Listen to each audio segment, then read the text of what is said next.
my beloved Boss Mike Cervera.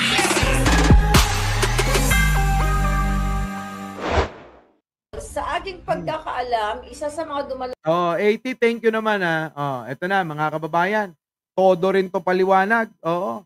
Todo rin paliwanag kung si Maharlika dito. Baka akala nyo. Eto na. Pasok! ang sabi ni Pebbles, sa aking pagkakaalam, isa sa mga dumalo sa rally na iyon sa Vancouver ay ang DDS vlogger na si Maharlika na tila alam na ang laman ng video na pinakita kay Atty. Haring bago man ito ilahad sa publiko. Mother, bagsak ka na talaga dito. No, hindi. Ikaw naman namimili ka lang. Dito nyo patunayan. Pumunta kayo rito. Hindi kayo yung tao at hindi kayo yung tamang tao ang magsasabi kung bagsak si Meme Pebbles o hindi. Hindi kayo yung husgado na siyang dapat ang magsasabi at magdidetermine kung sino ang totoo sa inyo. Tama po ba mga kababayan? Di ba libayang ganon? Hindi ho sila yung magsasabing sila mali at sila tama. Kung hindi sa korte, katulad niyan, nagsampa naman ng kaso ang NBI, at ang ombudsman, at ang DOJ. Dito nyo dalhin. Hindi yung sasabihin mo, Mother, bagsak ka dito. Sino ka? Para magsabi niyan. Korte ang magsasabi niyan, hindi ikaw. Tuloy. Ulitin ko. 'Di ba, Sandra, diyan sa Canada? Okay? Kahit anong dakdak ninyo. Opo. Kasi nga ginagawang korte tong social media na hindi naman dapat. Huwag nating gawing korte tong social media. Kasi yung mga tao dyan, hindi naman nila lahat alam ang katotohanan eh. Di po ba? Eto ho si Maharlika at si Roque, ito ang hilig nilang gawing korte tong social media. Parang ang kanilang hugutan. Opo ang kanilang hugutan po ay yung mga taong nanonood sa kanila. Ano po? Hindi ako pumunta sa Vancouver. Ang pumunta si Atty. Glenn Chong at si Spokes Harry. Whatever. Kahit sino pa. Sabi nga ni Tulpo, regardless, kahit sino pa yung mga kasama nyo dyan. Sabi nga ni Tulpo yan eh. So dito pa lang, sobrang nuknukan na ng sinungaling. Magkano ba, Mother? Pinangako sa ni Lisa Tanas? Ayan, kita mo, nagbintang ka na. Nagbintang ka na agad. Hindi ba pwedeng nadaan ko lang sa mga paliwanag ko para maging makabayan, Maharlika? Huwag kang magbintang doon sa tao na wala namang alam at wala ka namang ebidensya na kinausap siya o ano paman. Mga kababayan, sa totoo lang po, wala akong pag-uusap na kahit na ano. Ako sa aking mga opinion at pananaw, ano po? Baka ho, sa aking mga pinaliwanag sa kanya para maging isang tunay na makabayan, ay dapat maging matapang pagdating sa katotohanan.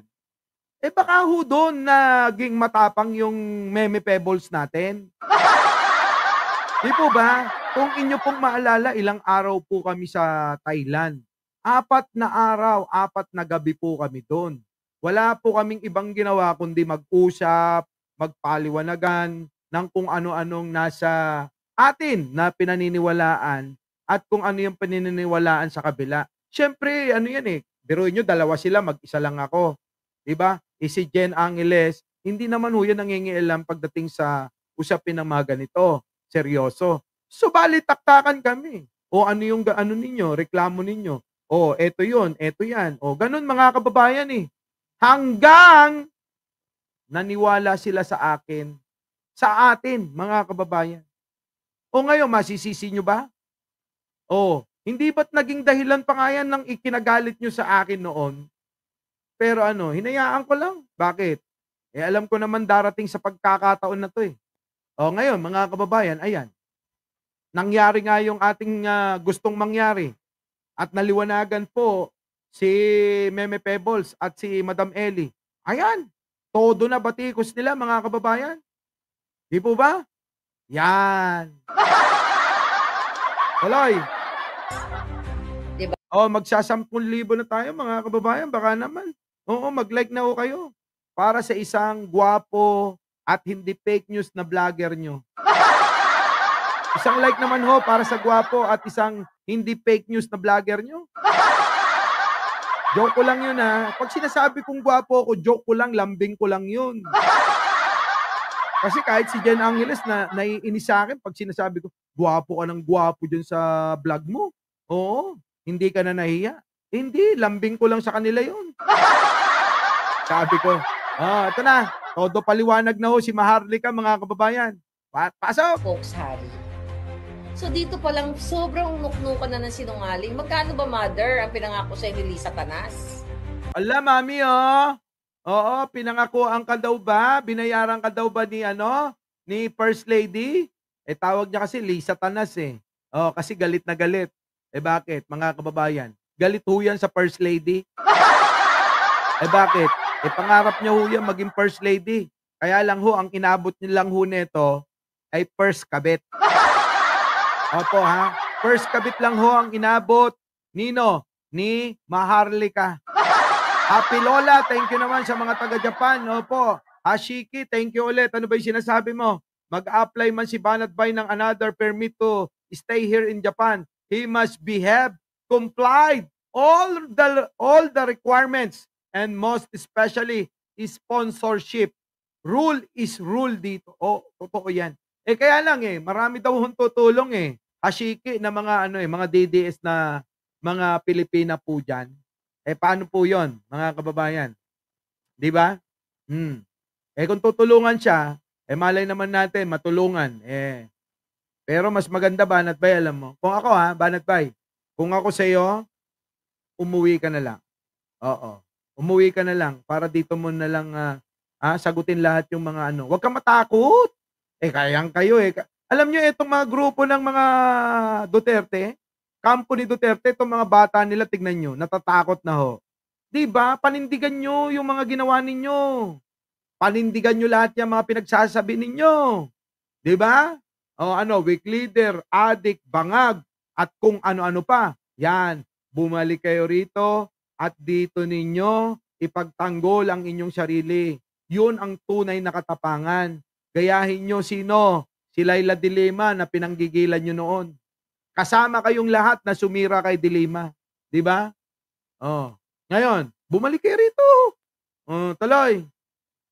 'Di ba? Naintindihan ko na nangangailangan ka, pero hindi sa ganito. Hindi, ikaw naman nangangailangan hindi sa ganito. Ikaw nga, Diyos ko. 'Di ba? Laki-laki ng binabayad sa iyo. Tuloy.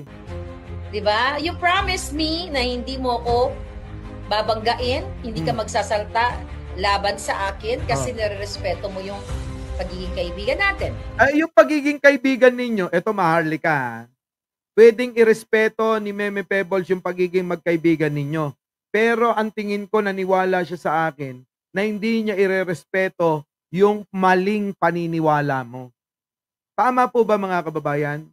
Pwede tayong magrespetuhan bilang magkaibigan.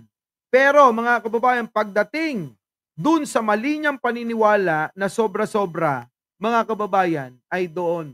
Mukhang hindi ko alam kung hanggang kakayanin ni Meme Pebbles yan. Meme Pebbles, nanunumbat na. Nanunumbat na ho si Maharlika sa pagiging magkaibigan nila, ni Meme Pebbles.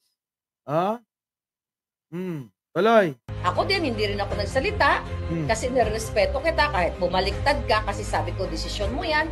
At ang sabi mo pa nga sa akin noon, wala kang nahihita sa pagsuporta sa mga Duterte. Di ba? Ako, kita nyo, eto na mga kababayan.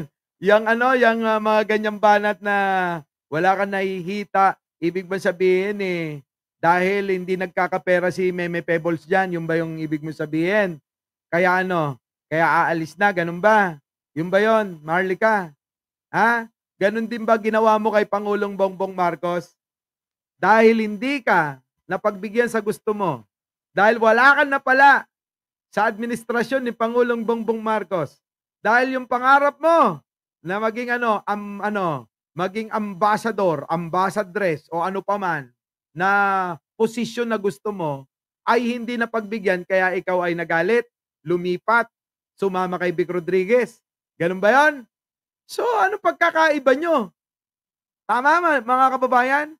Alam nyo kasi meron pong kasabihan na sa amin sa Ilocano sabi nila no adda aramid adda iyarig. Kapag ka may ginawa, may ihahalimbawa. Kaya ngayon naihahalimbawa po ni Maharlika yung sarili niya sa nangyari kay Meme Pebbles. Kita nyo mga kababayan, Maharlika alam mo ba, kung alam mo lang, kung alam mo lang. Pero hindi ko nasasabihin dito dahil hindi naman ako katulad mo na hindi mo pinipreno kahit na yung mga bagay na hindi na dapat sabihin. Ano po? Hindi na dapat sabihin yon. Pero, kung alam mo lang, para makasurvive si Meme Pebbles, chat mo na lang ako. Diba? Tuloy. Kinasuhan ka. Kinasuhan, wala akong sinungaling kasi Kinasuhan daw si Meme Pebbles. Wala akong kaso. Wala akong sinampang gobyernong kaso. Kanino? Kay Meme Pebbles. Baka naman, doon sa iba, na dating kaibigan niya na nagkaroon sila ng away pagdating sa negosyo. Yun, nagkasuhan sila. Pero inatras ho yung kaso. Wala na yun, Maharlika. Kung yun ang tinutukoy mo yung kasuhan nila ng kaibigan niya dahil sa produkto. Ngayon, wala na ho yun. Oo, absuelto na o kumbaga hindi na natuloy ho yung kaso na yun. Ngayon, isusumbat na naman ni Maharlika. Itong first kabit na to. Kinasuhan ka, di ba? May kaso ka. Inilapit pa kita sa isa nating kaibigang abogado. Na-dismiss yung case. Sabihin mo na, si Vic Rodriguez yan. Ayaw pambanggitin Si Vic Rodriguez ho yun. Alam ko yan. Tuloy. Okay? Buti naman, yung tumulong sa'yo, hindi mo pa kinakagat yung braso. Kapag ako lang, talaga Maharlika, kapag ako nagsabi, talagang ibubunyag ko lahat yung sinabi mo. Ayoko nang ulitin ho, kasi nasabi ko na ho ito. Nasabi ko na yung gusto kong sabihin. Hanapin nyo na lang ho dyan, sa aking channel na nai-content nung bago po ako bumalik. Yung kababalik ko lang po. Yun. Mga kababayan, tuloy. I hope not. Sobra naman yun pag kinagat mo pa yung braso ng taong tumulong. Ay, kakagating ko talaga yan, Maharlika, maniwala ka sa akin. Sa'yo. Ngayon, sinabi mo sa akin noon, ito'y totoo lamang. Wala, dinawit mo ako. I have to speak up. Na sinasabi mo sa akin na walang mangyayari, palaban tayo ng laban sa mga Duterte kay Sara, di ba? Pero hindi naman tayo tinutulungan pag oras ng kagipitan. Ano ang sabi ko sa'yo? Mother, ako naman, hindi ako nag-i-expect ng tulong galing sa mga Duterte. Dahil hindi naman nila ako sinabihan na Maharlika, ipaglaban mo kami. Kasi nga, syempre, wala ka nang pupuntahan dahil ganon, mga kababayan, wala nang pupuntahan si Maharlika. Kaya doon na lang sinisiksik yung sarili niya. Saan po? Sa kampo ni Duterte. Tulad nino po, ni Vic Rodriguez. Nagets po ninyo yung ibig ko sabihin? Ito pong grupo nila Vic Rodriguez kasama ho si Maharlika, wala na hong pupuntahan. No choice sila. Kung hindi isiksik nila yung sarili nila sa kampo ni Duterte, kahit na ayaw sa kanila nung iba nakakampi nila dyan, nung ibang mga sumusuporta kay Digong, sinisiksik ho nila yung sarili nila ron. Ganun po yun, mga kababayan. Nagets nyo po yung ibig ko sabihin? No choice. Kailangan isiksik natin yung sarili natin. Kanino? Kay Duterte. Wala nang iba di ba? Yun po yun, mga kababayan. Napakasimpleng unawain. Wala na. Maharlika. Yun lang ang pagkakaiba natin. Hindi ako nag-expect ng tulong kay Inday Sara, kay Pangulong Duterte, na kapag ako ay na-trouble, ay sasagipin nila ako. Lumaban ako Tatandaan namin yan mga kababayan, tandaan nyo to Kapag ka daw na-trouble si Maharlika, hindi daw po siya hihingi ng tulong sa mga Duterte. Tandaan nyo yan ano to? Arnold Lopez, tandaan mo to hindi daw siya hihingi ng tulong sa mga Duterte pagka dumating sa kanya yung mga demanda, na galing kung kani-kanino. Nako, mga kababayan. Sige. Di ba, Mother? Witness pa nga kita sa case ko kay Bacudio. Mm. Ikaw ang witness ko at I'm grateful. Buti nga, case dismissed. Kung nagkataon na kung hindi na-dismiss ang case, baka bumaliktad ka rin doon sa iyong pagiging witness. Totoo po yun. Dirty Google nyo, Bacudio versus Contreras. Hindi, yung Robles versus Contreras. Yun ang gusto namin malaman. Yung kay, Abel, walang kwenta yung demanda, mga kababayan. Ngayon, ang tanong, kamusta naman yung demanda ni Mel Robles sa'yo? Sige nga, ano na ang balita? Yun ang ipagmalaki mo kung talagang matapang ka. Mga kababayan, oy, Maharlika, kasama ako ni Mel Robles na nagdemanda sa iyo. Magkasama kami. Di ba, mga kababayan, naalala niyo po ba 'yon? Nung pumunta po kami ng Amerika para idemanda to, at yung kinuha hong abogado ni Mel Robles ay hindi ho basta-bastang abogado, mga kababayan. Ano po? Hindi ho basta-bastang abogado 'yon. Sino 'yon? Sino na pangalan nun? Ai Chang at Arnold Lopez? Si Camille Vasquez. Ano po? Si Camille Vasquez ho, mga kababayan, ang abogado ho ni Mel Robles. Oo, sikat ho. Ngayon ho, mga kababayan, iwas na iwas ho siya na tanggapin yung lahat ng subpoena para po sana ay dumalo po ito sa mga hearing na. Pero po, sa September po, mga kababayan, sa September, mga kababayan, ay magkikita ho kami neto sa korte. Oo. Sige, tuloy. Abel Bacudio versus Claire Contreras. I-google nyo. Nandyan, available yan public. Si yung kay Poy, at saka kay Saldico. Sino pa? Mel Robles, Poy Quiñones. Yan mga yan. Yan ang ipagmalaki mo. Ang babaw lang nung kay Abel yung kay Mel Robles ang gusto ko. Hindi na ako interesado kay Saldico kung paano yung demanda niya kasi wala akong alam doon. Kay Poy Quiñones, wala rin ho akong alam. Bakit ho?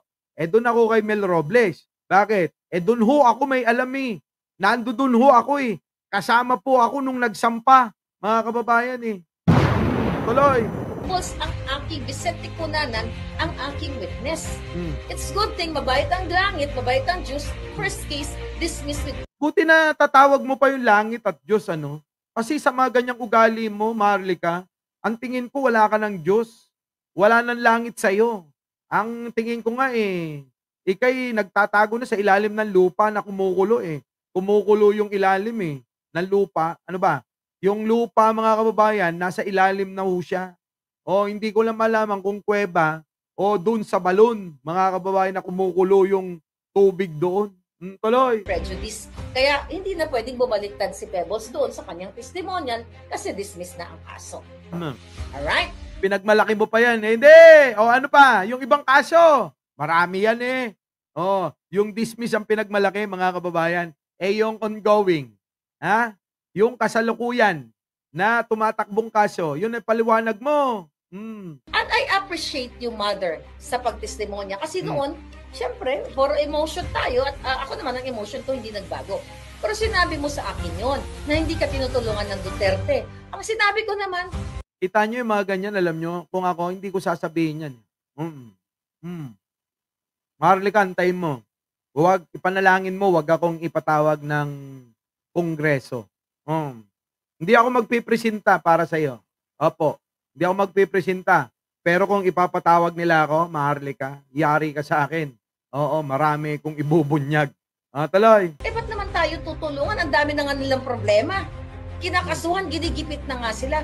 Ako may pagmamalaki ko. Anong kinakasuhan, ginigipit? Sino ang ginigipit? At meron po bang ginigipit po, mga kababayan? Meron po bang ginigipit? Wala akong ginigipit. Hindi nga makapatay si Pangulong Bongbong Marcos kung si Digong pa yan, gigipitin. Pero si Pangulong Bongbong Marcos ho ngayon ng Pangulo. Wala hong ganong klaseng panggigipit. Lahat ho ay may kalayaan. Kaya nga ho, lumabis yung mga yan. Bakit ho? Tignan nyo ang kabastusan hindi na ho nila napigilan. 'Di ba? Kung ako lang ho presidente, mga kababayan, ha? Unang salita pa lang 'yan, putol na mga leeg niyan, mga kababayan. Sa totoo lang, ay puputulin ko talaga leeg ng mga 'yan. Bakit ho? Kita niyo yung mga ginagawa, sobrang bastos, 'di ba?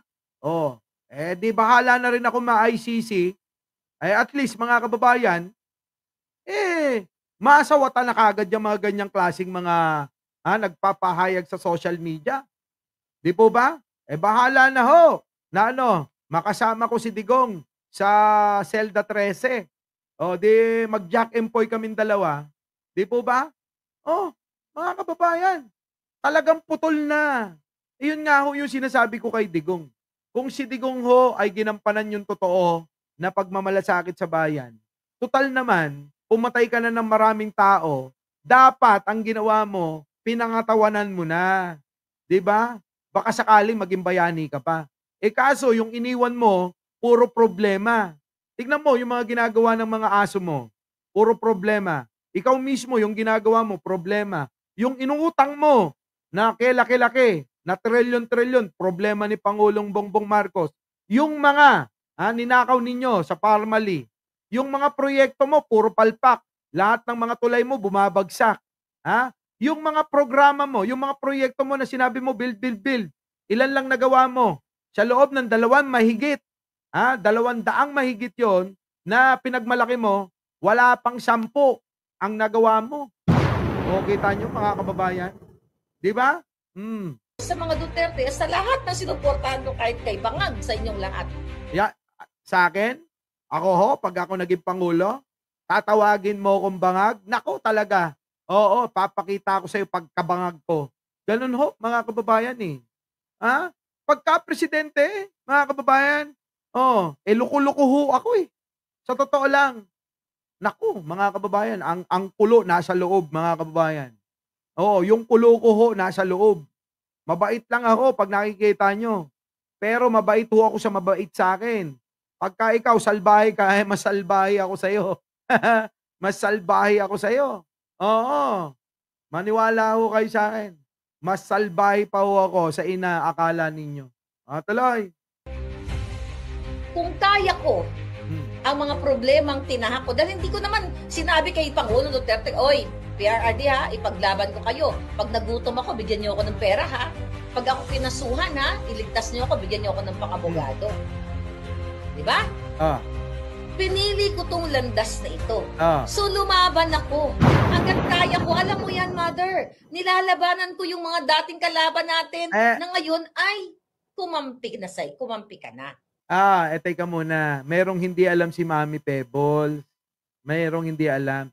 Maharlika, aminin mo na monthly, merong bayad sa'yo. Alam ko yun, Maharlika. Oo.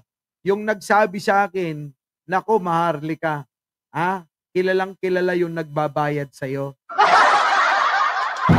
Bayaran ho si Maharlika. Bakit ho? Kita nyo naman yung koneksyon natin, mga kababayan. Hindi naman ho ganun-ganun Kahit tanong nyo pa kay Libayan Alam ho ni Libayan di ba Libayan? Ikaw na magsabi. Di ba?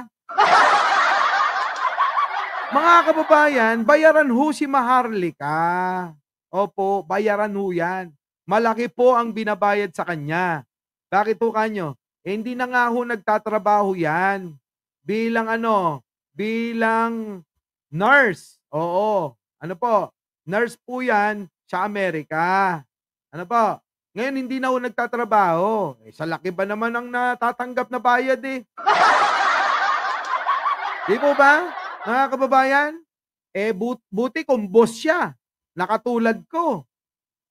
Di po ba? Kung boss siya nakatulad ko, baka maniwala ako. Hindi naman ho. Hindi naman ho hindi ho siya boss. Siya po ay, empleyado lang din ho. Diba? Empleyado lang din ho, nakatulad ni Jojo Chavez. Tuloy. Ano pa? Yan. Kita nyo mga kababayan yung mga katwiran nila. Talagang na sila Wala na ho.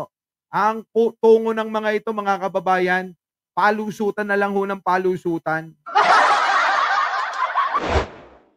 Our beloved Boss Mike Cervera.